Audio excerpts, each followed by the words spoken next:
আমি মিথ্যা কথা বলি না,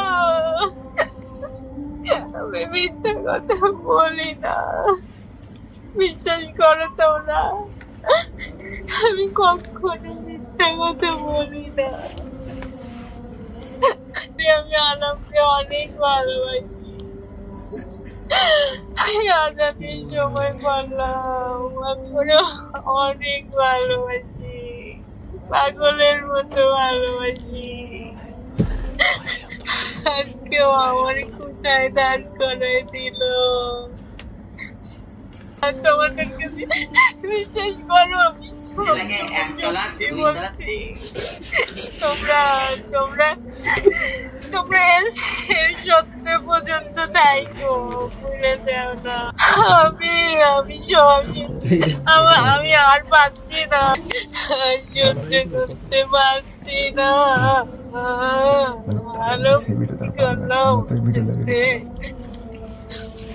এরকম ছিল না। আমার জান পাখিটা আমার সাথে এমন কিভাবে করলো? কত ভালোবাসতো, কত ভালোবাসতো। আমি তো বাঁচতে পারবো না,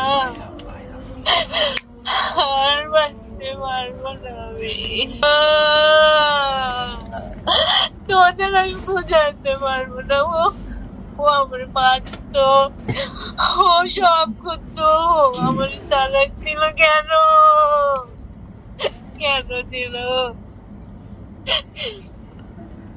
ও আমার কথা চিন্তাই করলো না যে এই জিনিসটা আমি সহ্য করতে পারবো না।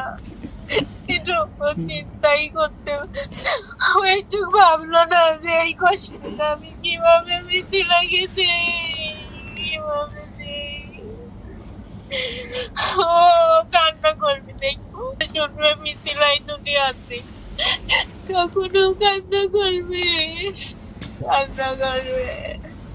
আমার আমার সাথে এরকম জ্ঞান করলো, আমি আজকে কোনো ইন্টারভিউ দিতে পারবো না।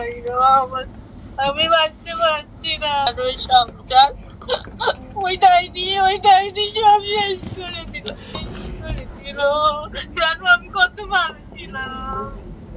আমার শ্বশুরটা মরেছে, আমার সব, বাবা থাকলে এরকম হতো না। বাবা আমাকে অনেক ভালোবাসতো, বাবা আমাকে নিয়ে যাক তার কাছে, বাবা আমাকে নিয়ে যাক। ওরে বাবা রে, আমার আমার তোমার ছেলে কি করলো আমার সাথে?